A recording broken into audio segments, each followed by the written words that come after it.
Hello, guys, and welcome to another episode of the Cut Inside podcast. My name is Kaustubh, and today I'm joined by Rohit and Devashish as we dive deep into all of the action from the round of 16 of the World Cup. We go through all the shocks, and in the end, we also add our predictions for the semifinals. So, guys, without further ado, let's jump right into one of the biggest shocks of the World Cup so far: Croatia versus Brazil. The veterans of the itches of Croatia, too much for the Samba boys as they beat them on penalties. Rohit, let's start with you, man. What do you think about the game? Incredible game, especially with, I thought Brazil was going through until Tite made those stupid substitutions and that penalty order, let's not even go there. But like more about Croatia, I did not think Croatia had this in them. I thought like 2018 was their Hmm. the final dance, and that was like very evident in the Euros, right? They did not have the legs. But they keep doing this again and again. They always take the game to extra time. They always take the game to penalties, and somehow they just pull through, man. And it's crazy that they've gone to the semifinals again. But like, what a game to start the quarterfinals round of quarterfinals with. I Incredible. think especially like given their history in like the last World Cup as well, twice they took the matches to penalties, twice they won, went reached the final. This time too got to already. I think this is the second time they faced their matches gone to the penalties, and they've won. Devashish, what do you think? Man, I told you. You know how confident I was. I tweeted it. I literally tweeted that the innocence of football fans is so beautiful. Everyone thought Brazil were gonna win. I told you it was never gonna happen. I told you. I used the word, the exact word. I told you they will choke, and that's what happened. They choked. Even if they would have won on penalties, they actually choked during the game, and that's down to the manager. I never pick. I always pick the managers who I trust. Tite is a manager that I cannot trust, and that squad, man, what a overhyped squad that is. By the way, Brazilians and English players are always overhyped. So that's and then Hmm. people just overhype them. Not saying the squad wasn't good. The squad was good. A better manager could have done a much better job. They should have finished that game like the Croatian squad is much levels below than Brazil squad if you look for man to man. Definitely. And it's not a shock for me because before the game, I expected Croatia to win, and before the World Cup, I expected Brazil to choke. So, no surprises for me. I feel like this team with especially with Neymar coming back, I think when he scored that goal, I think me as well as like millions of people around the world thought that that was it. And it was pretty surprising that they couldn't hold on to a lead for like, I think he scored like just before halftime in extra time, so that's like 15 minutes. It was really surprising, and especially with there was this recent clip I had seen on social media with like Neymar yelling at Fred when he was charging up the field in like the 117th minute, and just that phase of play where he left his position to go and press and win the ball back high up the field. They turn over the ball. Fred is not able to win the ball back. They play out of the press, and that's where Croatia's goal starts from. And it's like I feel like it's really unfortunate, at least from No, and Brazil's game management was horrible, Horrible. awful. horrible, and that is something that is the biggest reason why Brazil don't are struggling to win in the modern era is actually down to the way football has evolved. You look Hmm. at the teams, especially who have won the World Cup since 2010, then 14, then 18, and now we Hmm. are in 22. The teams who are winning the World Cup and also the Euros play functional football, not individualistic football. Brazil have always been a team about individualistic football, individual person, special person. It's not football anymore. Evolve yourself, evolve yourself. Keep the ball, hold possession, manage the game. Germany 2014 systematic World Cup. France 2018 France squad. That team, one of the most functional team I've ever seen. 2010, all about the system. Hmm. So if Brazil don't evolve themselves and they stick to that old format of give the ball to the special player, he'll do something special for us. Game management. Without game management, you cannot win tournament football. And Kostub knows that better than anyone else. So let's get that clear. I think finally It just just feels like he's someone who plays football manager, man. Like how, being a manager, just bringing on Fred and taking off all the attacking players isn't going to stop you from scoring. And the fact that he thought that just bringing Fred on and I think I don't remember who he brought on. in the before the second half of extra time. He made two substitutions. He removed Vinicius Junior within the 90 True. minutes. Yeah, Like yeah, six, yeah. so ridiculous, man. And when you have, let's just talk about the penalties as well. Like normally penalties is just a lottery, but the fact that they don't have the brains. Like now you can change the order for penalties. It's not like before where you just write it on a piece of paper and that's the True. order. You have to have some sort of in-game management, and for all the hype that Neymar gets, and yes, he scored a great goal, but he could have easily told the players that okay, we have missed two penalties. The fourth penalty they had to score. Mm, And look who took the penalties, man. Rodrigo he just came on. He's not a renowned penalty taker. mm. Pedro, who probably hasn't even played in the tournament for a long ass time, and then Casemiro, fine. He took the penalty really well, but he's not your typical attack. They had Anthony, they had Neymar, and yet they did not let them take the penalties. And then Marquinhos came on. So I think it's just entirely down to Tite, to be honest. Any other manager with this squad would at least do better. Whether they would win the World Cup or not, I don't think anybody can predict this World Cup. Nobody knows where it's going, but I think at least they would have done But better I think as a manager. like just a final shout out to Modric. I feel like this man is just I don't know what they feed him in Croatia or what is going on there, but this man is special. I think like especially coming from a Barca fan, I feel like honestly he is at least on par with Xavi and Iniesta, if not just a little better. I think next we have to come to, speaking of, one who wanted to be the GOAT and failed to now coming to the GOAT. My boys, Argentina, even if you have a corrupt referee, nothing can stop Messi from lifting that World Cup of India, guys. I'm telling But they were you this right close now. to choking. They were this close to choking as well. Mate, Let's keep Nah, that in I mind. feel like, bro, if you saw the match, bro, all the bookings, horrific management, 10 minutes of unnecessary extra time, and yes, like they almost joke, but like I feel like that's one thing I will always, single out about Messi, the fact that when his team needs him the most, he is always the one to take the first penalty. Never want the winning penalty, score the fifth one. Yes, he did miss in one final, but every other time, at least I can remember in shootout situations where he's taken a penalty, he's usually scored. And again, like absolutely special performance. Devashish, let's start with you. What do you think about the one of the most enjoyable games. I was watching it with my friends, and in the 90th, in the last chance, Netherlands equalized. We all of just get up and started dancing and celebrating. And after we celebrated for like 15 minutes, I asked them, "Wait a minute, why are we celebrating exactly here?" But it was just like the game will continue for another 30 minutes. So I only care about the game continuing for another 30 minutes. For me, Messi going out or staying in, I couldn't care less about him. But the thing is, they almost choked, and bringing on one tall striker and putting the ball in the box. Luis Fox. Enrique, are you watching? Luis Enrique, are you watching? Are you watching? Netherlands also play the same way Spain play. And the Spain way of playing, the Spanish way of playing, actually the Dutch way of playing. Let that clear first of all, because Johan Cruyff brought that from Netherlands to Barcelona. And secondly, they tried that way. It didn't work. The mature game management of Louis Van Gaal put two big strikers on the pitch, put the ball in the box, win the second balls, win the headers. There's not just one way of playing. Luis Enrique, please, man, just go home, watch that game. You'll understand that substitutions. This is how you adapt, and this is how there's called a B plan. They almost were back in that game, and if they would have won that game, that substitution would have gone down in history. game? That substitution would have gone down in history. I feel like, especially, with him scoring both the goals, I think, that free kick routine of theirs is something like, straight out of FIFA. Like, I've done that like a Apparently, billion he's times. done that Yes, before. I've done. Yeah, yeah, yeah. Vigos, apparently, Yeah. Vigos has done that before in the German league.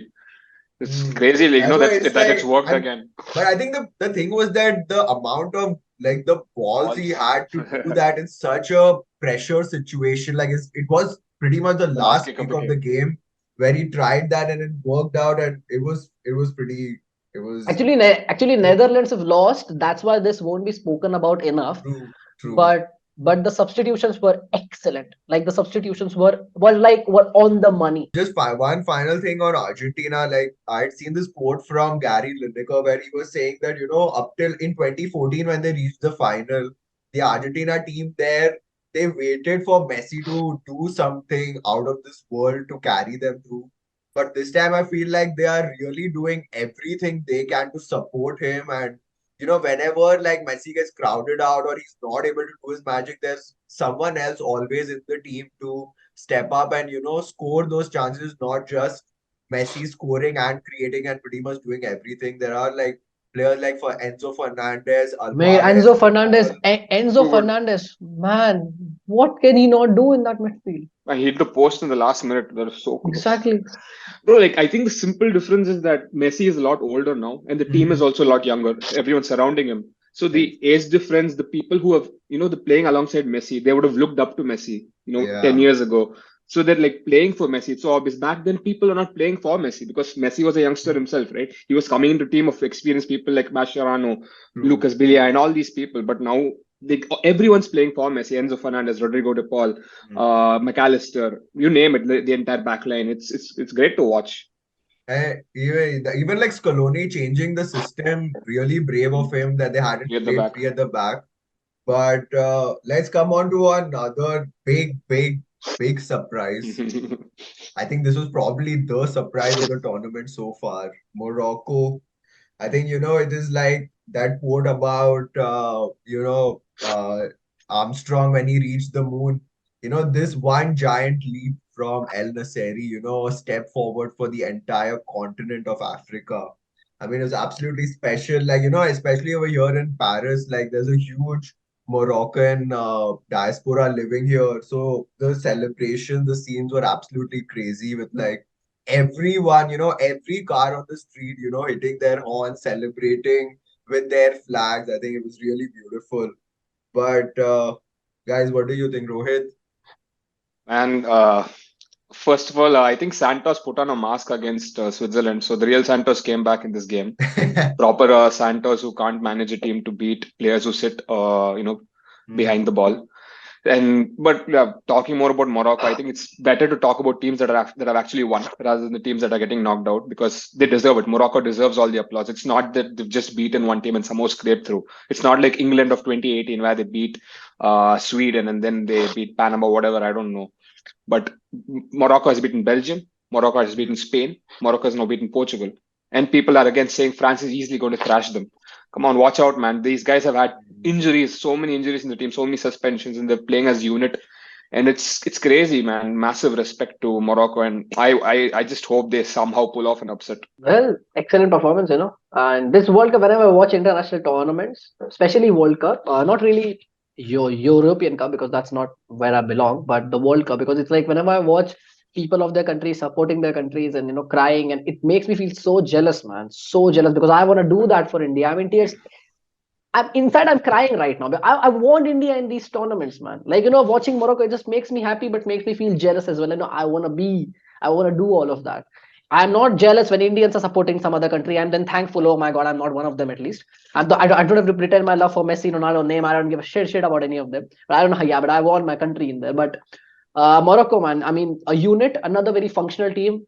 Sofian Amrabat is, I mean, the guy is, what is he Tank. doing in that midfield, man? He's everywhere. He's N'Golo Conte, he's Zidane on the ball, off the ball, he's Conte, then he's a bit of Casemiro in him, then he turns into Modric when he has to wriggle out of spaces. His passing is excellent. Ziyech is putting his, and that jump, man. And wait a minute, that jump is good. What was Costa doing? Where is he going? Huh? Where are you going? If he could have stayed on the post, he could have saved that. So even it's all always said for goalkeepers. If you're coming for the ball or get the man. The True. man. He was going here, and the man was here.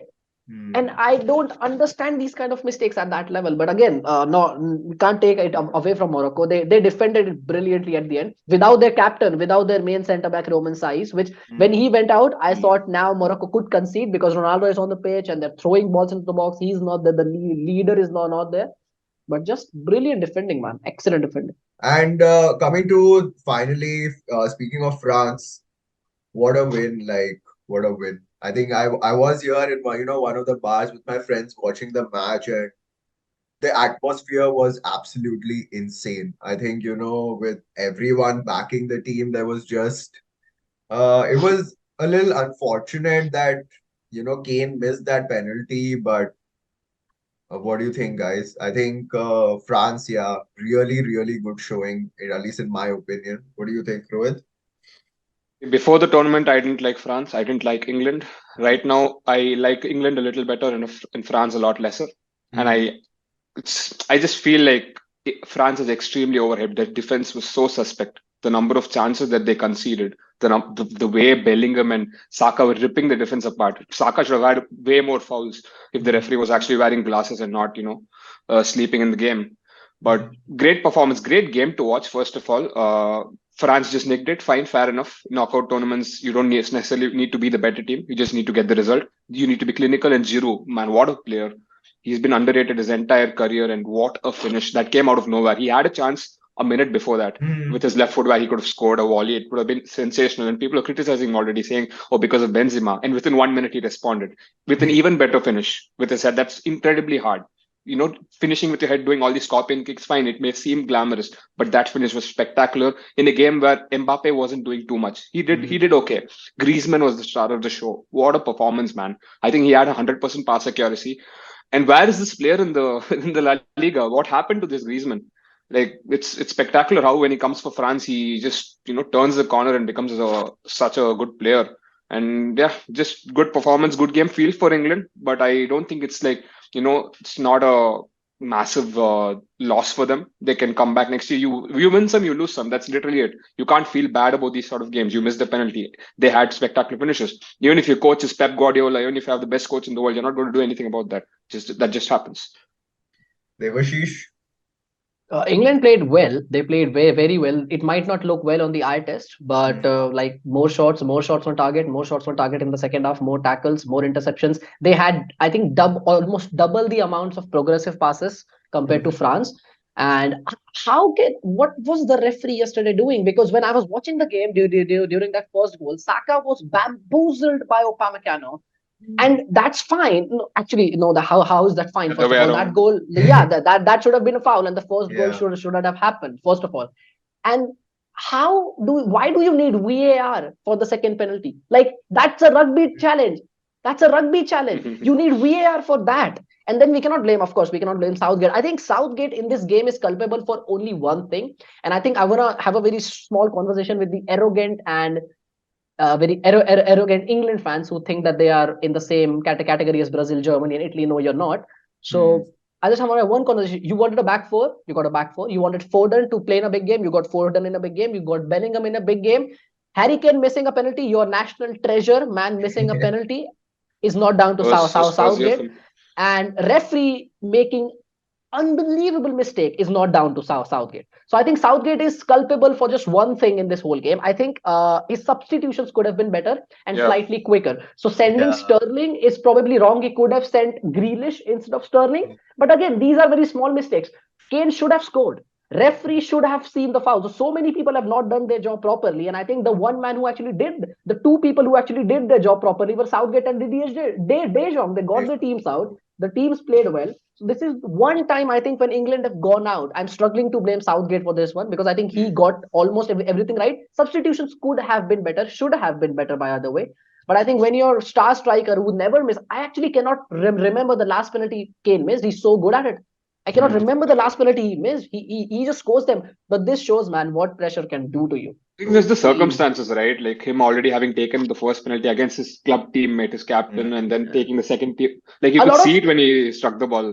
He did Yeah, too a lot hard. of people, a lot of people actually tweeted Kane shouldn't have taken. I'm like, you cannot take the ball off Kane when it's a penalty. You True. just cannot.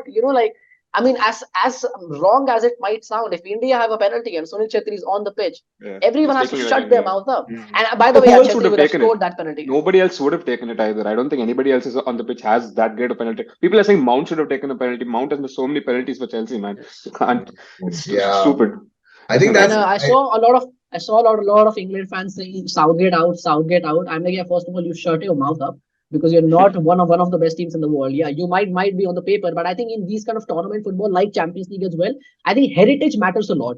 That's one of the biggest reasons why PSG, Man City, despite having great everything in their hand, they still go out because of heritage. It's not like it's not quantifiable. It's not visible. but it does have some effect on the energy of the atmosphere in that moment. And England are one of those who have this, curse of the World Cup. And they have had great teams, Mhm. have had golden generation, they still struggle.